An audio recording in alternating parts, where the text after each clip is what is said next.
Welcome to the 2020 James M. Scott Exceptional Design Awards. I'm your host, Brian Ashby.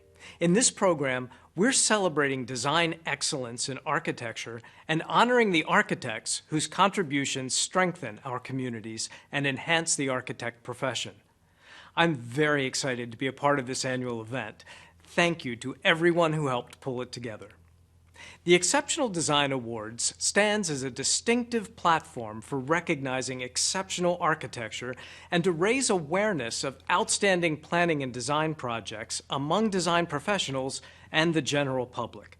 To date, more than 250 projects have been awarded through this program for design excellence throughout Fairfax County.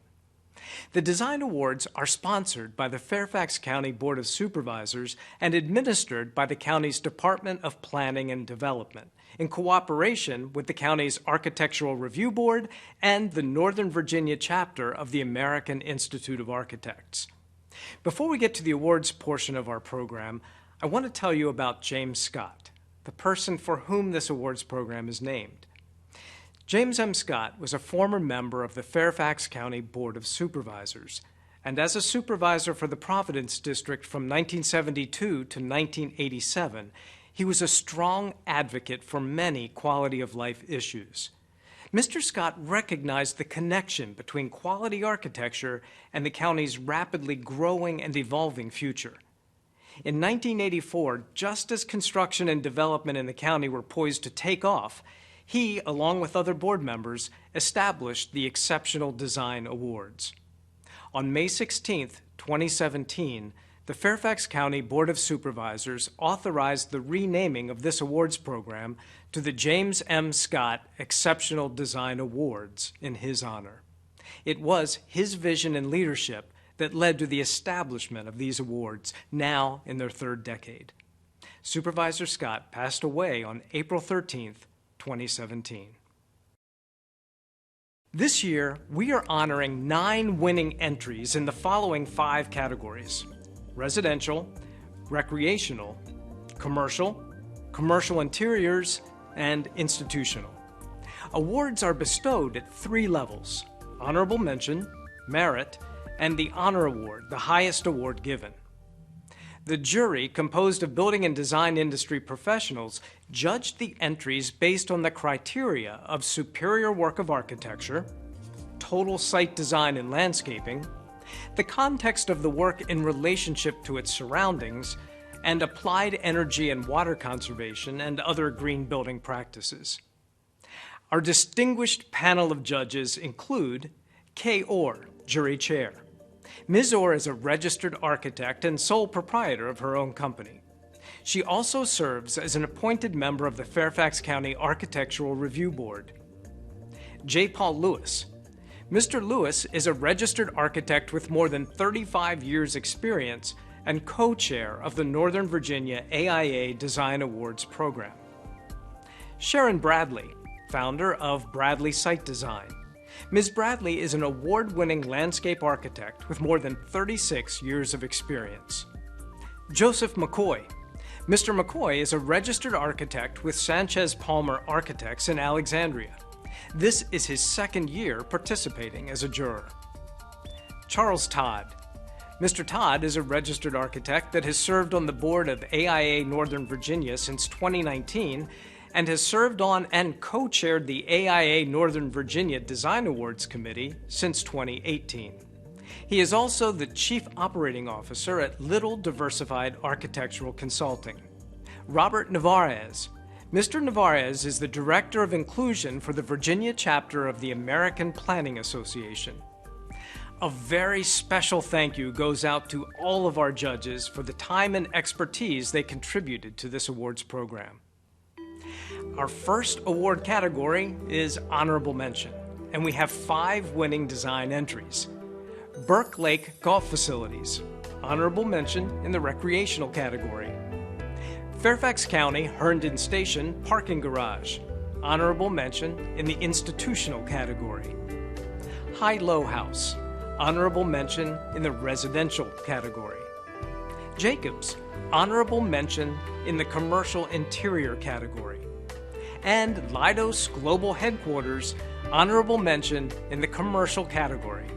Congratulations, everyone.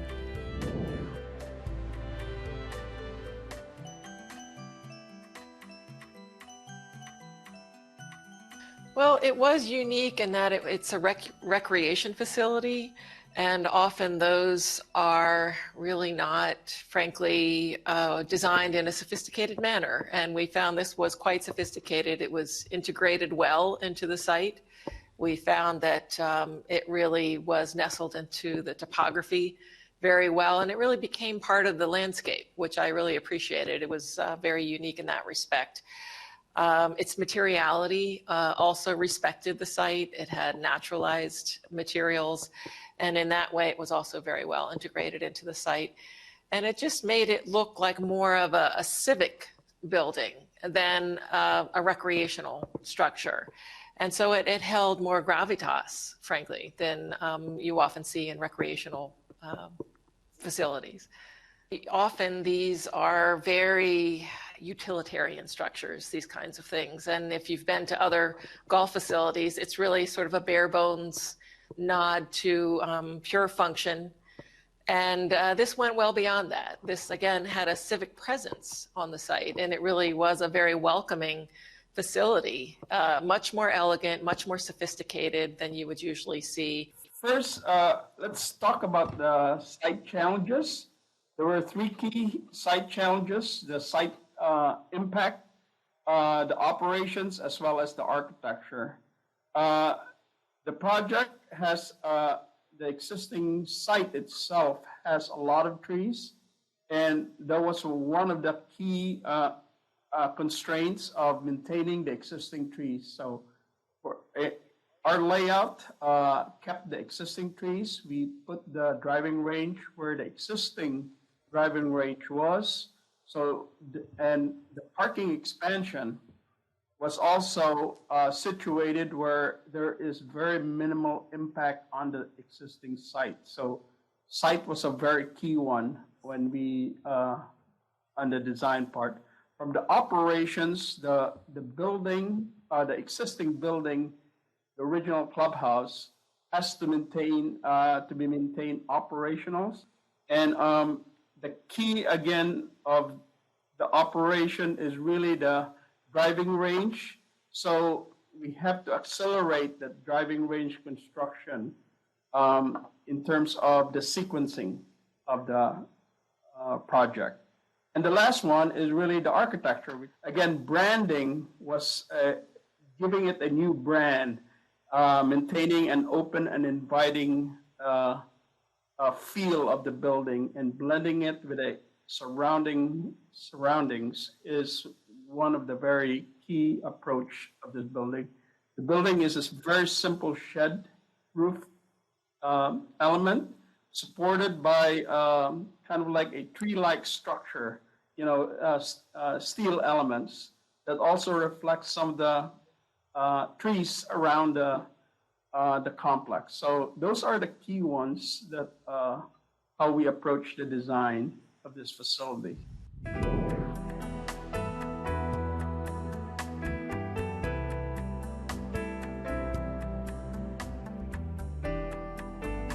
Capturing the beautiful landscape was the well-executed design intent in the high-low house.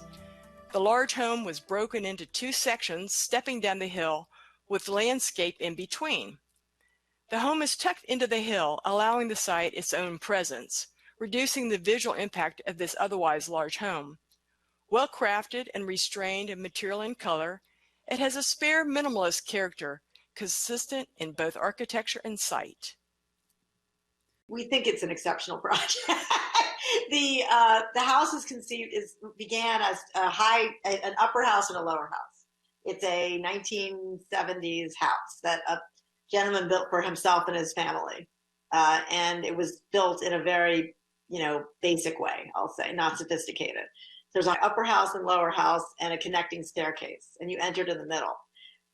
So the owners who had purchased it, the couple that we worked for, it was just 2 of them, no children. They decided to make the upper house their bedroom wing and make the entire lower house all living space.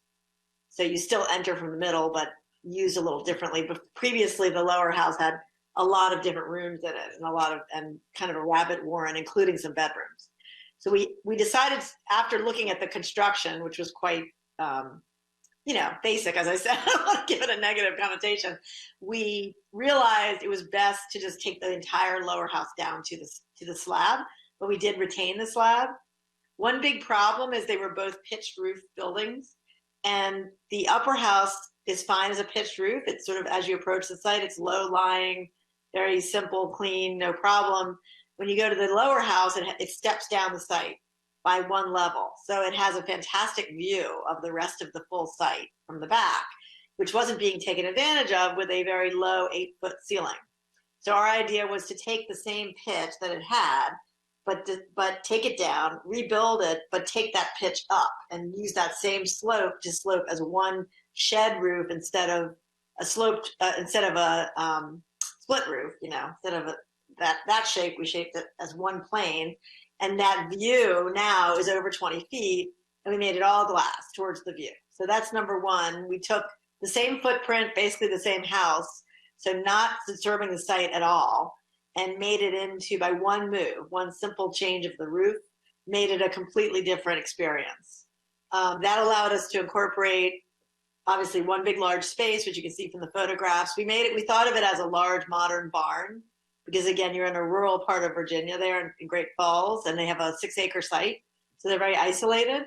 So the idea that a barn used to be built of wood, now this kind of span has to be built from steel. So it's like a steel barn, steel frame barn. We wanted to expose all the steel to show that construction, just like you would in an old barn. And then we added a loft space above. And overall, although it's all interconnected spaces, there are still private and small areas incorporated. There's an office in one part of it. The kitchen, the back wall of the kitchen does not go all the way up, so it allows it to breathe all the way around it, but you still have privacy on the kitchen side. There's a small den there under the mezzanine, which has a smaller scale ceiling. So within that large space, there's a lot of different types of spaces going on. And again, that very grand 20-foot, by sort of 70-foot long view is pretty spectacular. And we also added a very large, high-ceilinged screen porch onto the house, which they really wanted. And there actually is a pool further back. And so that's on the side of the pool because they live really inside-outside. So there's a multi-slide door that can open that wall between the house and the porch to become one big, long space.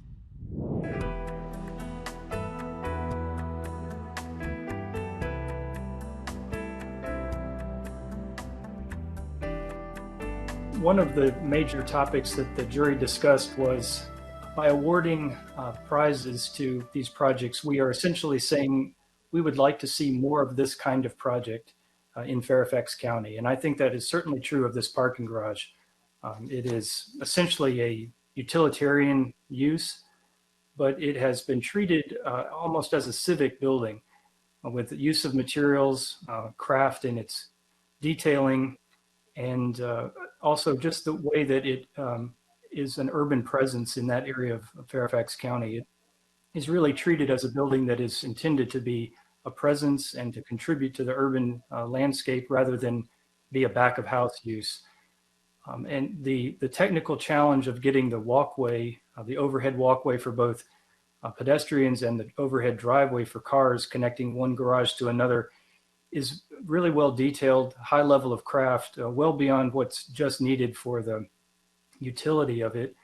And we felt like that attention to detail really showed that a project that is essentially a background use can really become a contributor to urban landscape and the civic fabric. So this is a metro parking garage to serve the coming Silver Line Phase 2. And there is an existing parking structure at the Herndon site, and there's an existing bus terminal. So this project was intended to expand the parking capacity in anticipation of the metro. And it is going to maintain the existing parking, maintain the bus functionality, but find a spot for this new garage also on this larger site.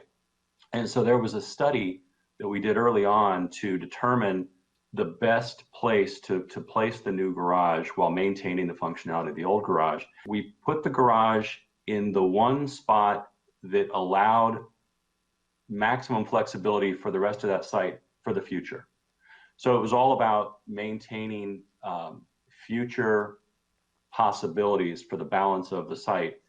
And in order to do that, we actually had to buy, the county had to buy a small parcel of the adjacent land in order to fit the garage where we wanted. So it was a bit of a complicated process for procuring that acreage for the building. The real trick was, once we placed this building, we then had to connect the new garage with the still there existing garage for both pedestrians and vehicles. So if people park in this new garage, they have to be able to get over to the existing garage, because that's where the metro is going to tie in the existing garage. From a design sense, I think one of the most successful components of this garage is the bridge connection that we created between these two structures. Part of the design challenge was to be sensitive to the fact that there is this neighborhood that's in close proximity. So we did a couple of things.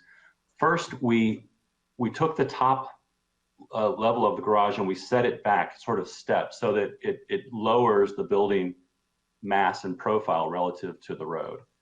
The other thing is we used a mixture of different colors. So it's a precast concrete structure, but it's clad with brick. So we have some of the reddish warm tones and we have some of the more buff tones. So sort of intentionally try to break up the scale of this building. I mean, you can't completely camouflage a building of that size, but we tried to be sensitive to the neighbors. There is some metal, it's called expanded metal mesh material that is between, so the garage is sort of in bands, right? You have a brick band and then a space, then a brick band. We put expanded metal mesh in the space between, and what that allowed us to do was to shield the car lights from hitting that neighborhood. So as cars pull in, again, it was kind of another level of trying to be sensitive to the neighbors. That light does not spill out over into the adjacent neighborhood. And we used high cutoff fixtures for the lights at the roof. So we tried to take as many measures as we could to be a good neighbor, while at the same time, adhering to the scope, which is a large, 2,000 car garage.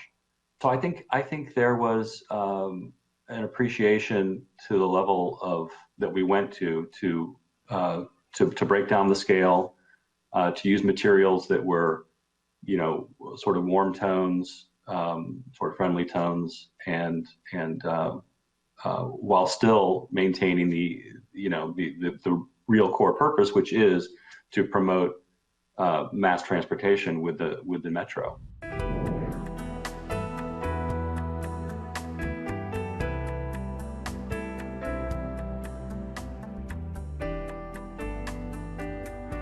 Well, we were really impressed as we deliberated about this project because, first of all, it's a very simple palette of materials. There's not a lot of extravagance in the way that this project is detailed, but it's very carefully detailed and it's very comfortable. It also really suits well the use of the building in that there are areas for private work, there are areas for communal gathering and social spaces, areas for reception, and all of those are pulled together in what really is an economical project. I think we were just impressed by the fact that they're not relying on high-end materials or lighting to make the statement. They do it with the way that the simple palette and the parts and pieces that they had are put together. So it's elevating a workspace for the people that are there to something more than just a place to do work. It really is a community setup and a place that we would have all been very happy to work in. The project that we did for Jacobs was a project that was a two-story new office fit out for the organization. They actually acquired another company as a result of this completion of this space. And just to tell you a bit about it, the notion was to really create more of a inside out looking facing concept. The old paradigm that they came out of was one where the offices more or less ring the perimeter, and there wasn't as much daylight really filtering into the space. So big push to really borrow that light, get the light into the space, move the office's interior with glass, and really push the staff toward the windows where they could really benefit from that natural light. The leadership very much wanted to create a very dynamic intersection where the arrival point was for both the staff and the visitor. So one will encounter as they enter the Jacobs space what we call the social hub, and it's really a large cafe performance area with a grand connecting stair that really makes the two floors feel linked and part of that social hub. That was the big idea, that this wouldn't be tucked away somewhere in a corner, that it was front and center as you entered the space. And so we thought that was something that was worth putting out for your all's interest in seeing the kind of work that we think is creating innovation in the workplace with these types of social spaces. And that's, I believe, was a big part of the driver for the awards that you've honored us with. So the concept for this project was architectural disruption. We really wanted to pull from the company's dynamic culture and the way that they view themselves amongst the GovCon world, and really being a disruptor in the community. So we really branched off from that to create a really dynamic space. But in terms of the overall space, it's very linear, it's very orthogonal in nature. So we really wanted to break up some of that linear patterns throughout the space by introducing angles and dynamic forms that really draw users to certain areas of the plan to highlight. So one of those areas being the social hub. So this is really the jewel of the space. It's where, the employees meet and gather and collaborate throughout the day, also hosting after hours events as well. It's also directly adjacent to the reception area and the two-story communicating monumental stair. So by introducing angles in this space and breaking away from the orthogonal grid of the space plan, it really creates an energy within the space, and really gives the company a great asset that they can use throughout the day. It also takes advantage of the great views that it has to Dulles Airport. You can sit in the cafe and watch the planes take off all day, which is really unique to that space. So we really wanted to highlight that and, bring the outdoors in as well by introducing some biophilia. So the space really feels like you're sitting kind of on the tarmac watching the planes go by.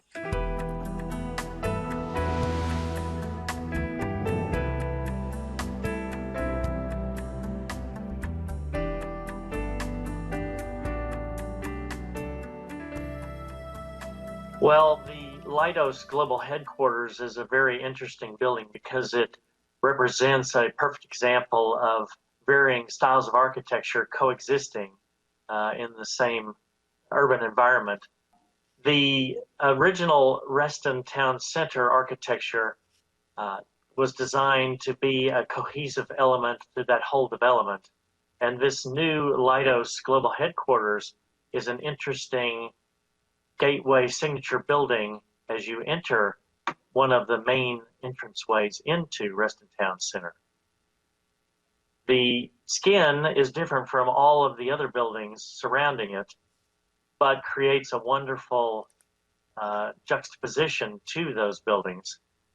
Its skin is all glass with a articulation of vertical fins, which creates a wonderful verticality to the building.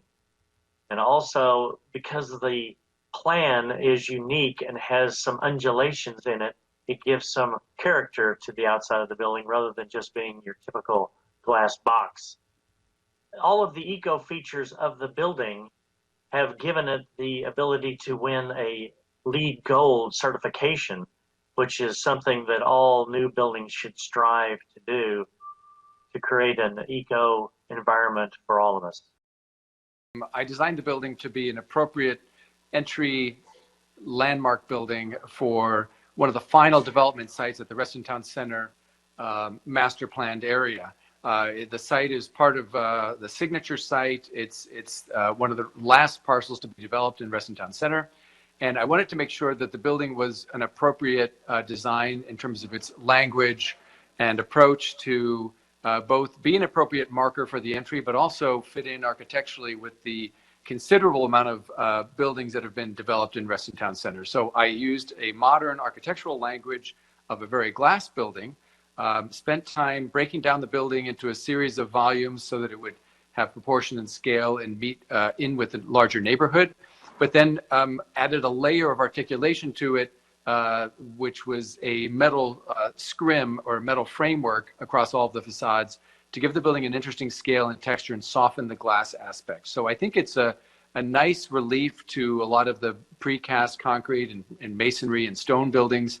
It's a slightly different material approach, but through its proportions, scale, and texture, it fits in appropriately and addresses not only the corner location, but the view from Reston Town Center along Reston Parkway. So it's an appropriate, hopefully, landmark building for this very interesting location. The main challenge that I faced was the breaking down the scale of the building. It's a rather tall building in Reston Town Center, one of the taller buildings. And so it had to fit in with buildings which were of a shorter scale. And it was a very unique challenge because there were sort of two scales that I had to address in designing the building.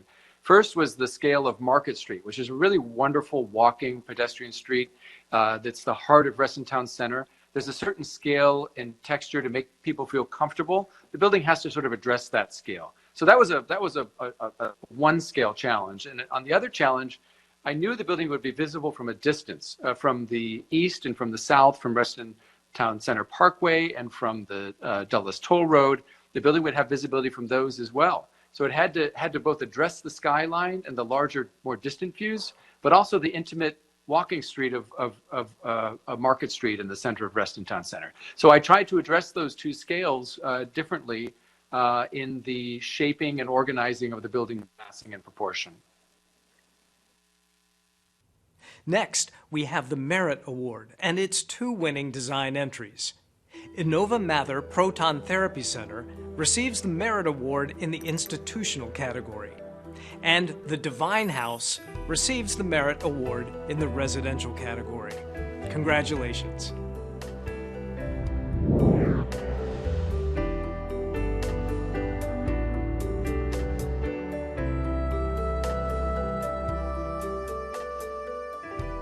The Inova Mather Proton Therapy Center tells a compelling story that even within the confines of a strict regulatory program, one can find a solution that is uniquely sympathetic to the vulnerable state, both physically and emotionally, of the patients who will be treated there.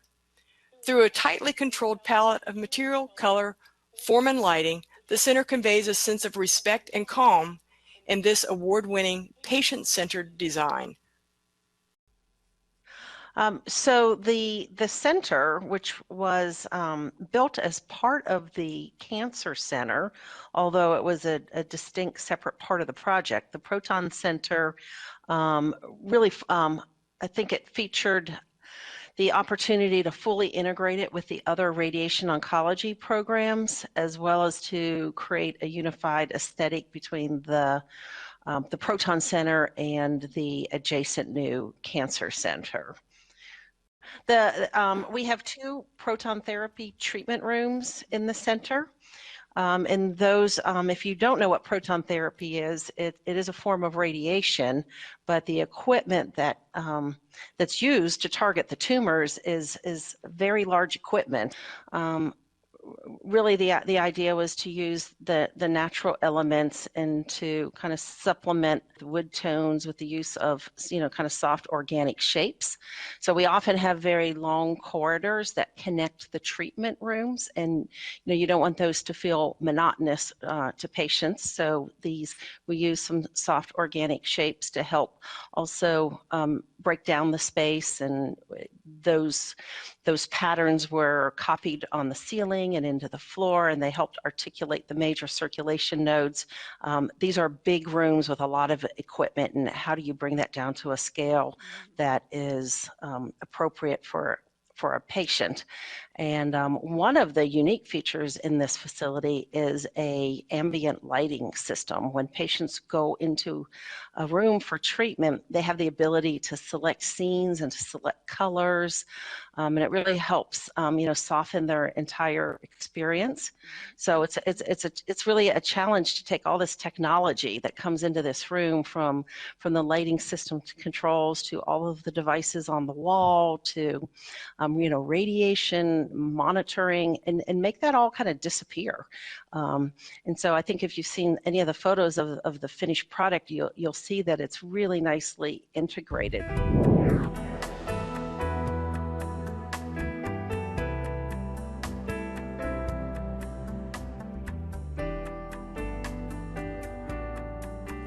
Well, the Divine House is a good example of a house that all the jury members wished we were living in. It is an excellent example of how to do a contemporary architectural language in a comfortable setting, so that really it could have appeal to a wide range of people. And it overcomes a lot of the challenges that contemporary architectural language has. One of the things that was most striking is just the way that, it's not a small house, it is large, but the massing and the way the house is put together really allows it to be grand in some areas, all the way down to fairly small and more intimate areas where the level of activity is less, and it is intended to be a more quiet and private space. The areas around the building are also really well handled, especially on the front side of the building. The car really almost disappears as a necessity in this building, and the garage where the car is stored is tucked under the house, under an overhang. The driveway is actually more of an outdoor terrace, and if a car is not sitting in there or is in the garage, you would have no idea that that is the entry for the parking garage. It really is an outdoor usable terrace.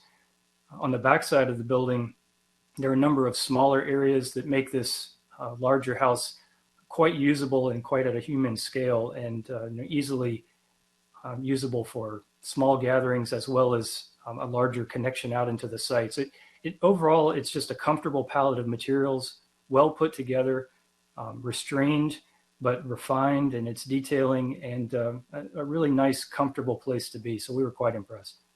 The context for the house is a kind of typical suburban environment, very lovely, wide street, lots of views, lots of sun. But the house that was on the site was probably built in the 50s. It was a low brick rambler. And what we did was we looked at that and decided that we would do something rather different. The clients are, one is from Canada and the other is from France. So they brought a kind of a sophisticated international look at the property. They were particularly concerned with natural light, with the ability to develop the landscape. And we worked with Campion Ruby landscape architects from the beginning, which is very common for us. So looking at the site, we developed an entry facing the street and a parking court facing the street, with a relatively hidden garage and a kind of a front porch element, so that they could sit in the front and look out at the landscape. The other thing that we did was we made the house relatively thin, so that light would be everywhere. with a kitchen pavilion at the back and a master bedroom pavilion at the back. It was important to us and the client to make a courtyard in the rear and also, facing the pool, and also to give a little bit of a sense of enclosure back there. Getting to know the clients is always this uphill battle of getting everybody to be on the same page. And, these clients in particular wanted a more contemporary styled house, which was a fun, exciting challenge for us, right? And I think it just took a few, there was a lot of interaction with them. They loved to sketch. They were clearly taking their kids'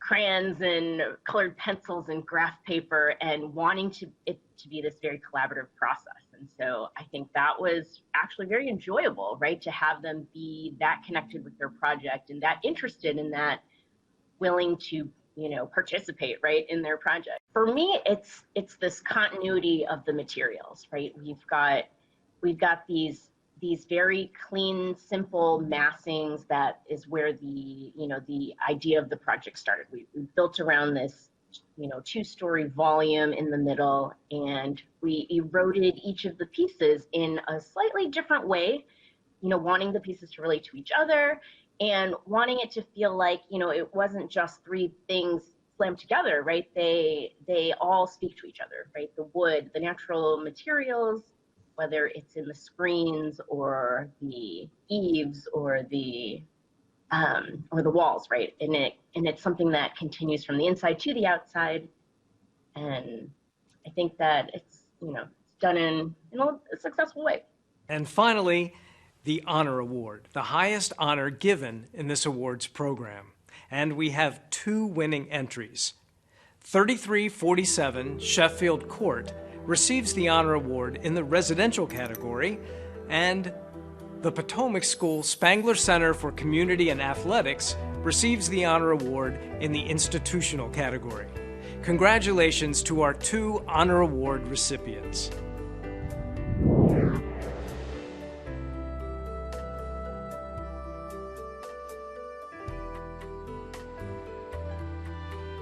Well, 3347 Sheffield Court is a wonderful example of how existing classic architecture, now over 60 years old, can be preserved and modern amenities can be added to it to create a modern residence.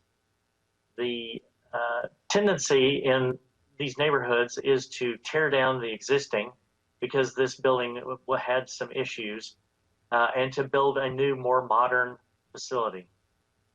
In this case, the owner and the architect and the builder all strived to create an homage and a wonderful honoring of the existing architecture while adding the new amenities. And as you can see throughout the photographs, they not only paid homage to the existing architectural details, but they enhanced the whole space.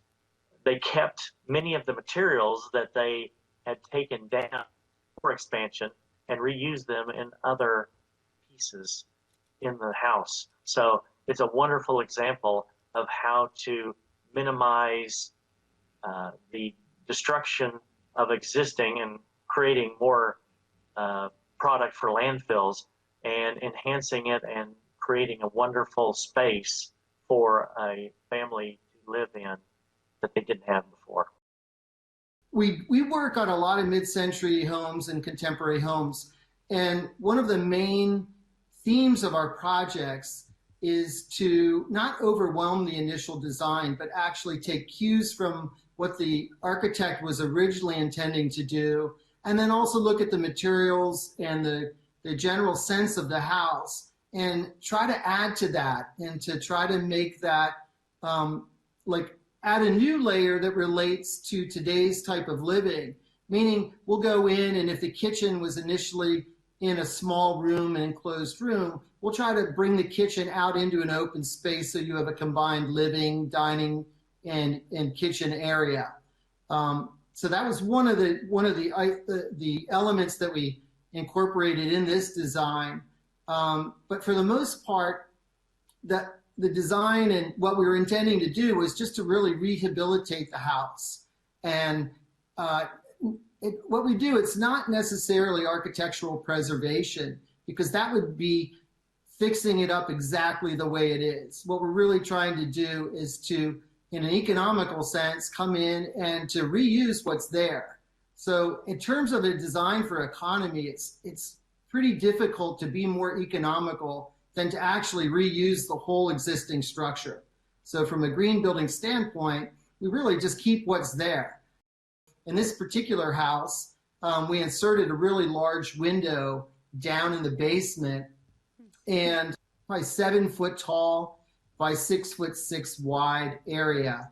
And that not only does that allow light to enter into this rehabilitated space, let's call it, it also allows you to see out into the landscape. One of the main themes of mid-century modern homes are that there's a lot of glass. One, it's a very honest building, and you can see the beams and the structure. And then usually in between the beams and the structure, there's large floor-to-ceiling glass windows. And in most of them are single glazed windows, which are very inefficient. It's almost like just having a sheet in your window frame. So for this house, we basically removed all of the existing windows, and we put in insulated glass units, low-E, high-performance windows. There was a lot of mahogany wood used in the living spaces. So overall, the building was very dark, and it didn't have a light, cheery feel, and it didn't feel very reflective. So when the light came in, it was really deadened. So we removed a lot of the mahogany wood off the walls, and we reused that in other locations. Another area where we basically reuse a lot of the existing materials is we jackhammered the existing driveway, which was concrete, and then we reused that for pavers. Another big part of these homes are they have beams and they have wood ceilings. Here we did a whole new roof system, and then we put 4 inches of rigid insulation on the top of the roof. So insulation is a critical part to rehab in these buildings. You really want to come back in with a much stronger and a higher R value for the insulation systems. I think my favorite element of the design is the extension of the living room into the existing screen porch. So in that larger space is now the kitchen and the living room and the dining room, and they're all combined. Built the windows to match the existing window profile. So it's actually become a little bit of just an extension of what's there, but I think it's really difficult for someone coming into the house to actually understand what was the old and what was the new. And I think it's when we work on these older modern buildings, it's really important to try to find a way to blur that line, so you don't understand where the old and the new are.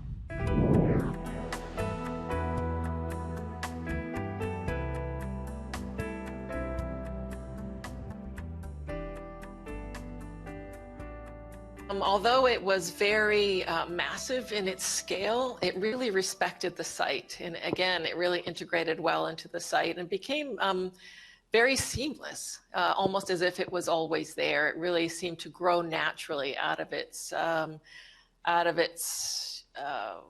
environment there. Materiality picked up natural elements of the site: the stone, the glass, the wood, the columns even seemed to replicate the forest that surrounds it. Just seemed like it was a natural part of its environment. We really like the shared naturalized vocabulary that they used, both for the design of the building and for the design of the site elements around it. And then in its more broad context there on the site. And so it, again, fit quite seamlessly. Even though it was a very large structure, it fits quite seamlessly into its setting. Another thing that we liked about it is that the wayfinding elements were very effective and, again, very much consistent with the other architectural vocabulary in the building and the site elements. The scale of a building that has to house that much programming can tend to overwhelm a site, and it can tend to dominate it in such a way that it looks out of place in its context. And they seem to have been able to overcome it in its form and in its materiality. The Potomac School is a school that sits up on a hill. And it's a collection of buildings, all the K through 12. And our site was the next hill over. So it wasn't part of the main campus. So that was a big challenge unto itself. So our concept for that site, which was heavily wooded around all the edges, was to take advantage of the site and create a light-filled room that could be used for about anything, and then hold up the roof of that room with trees.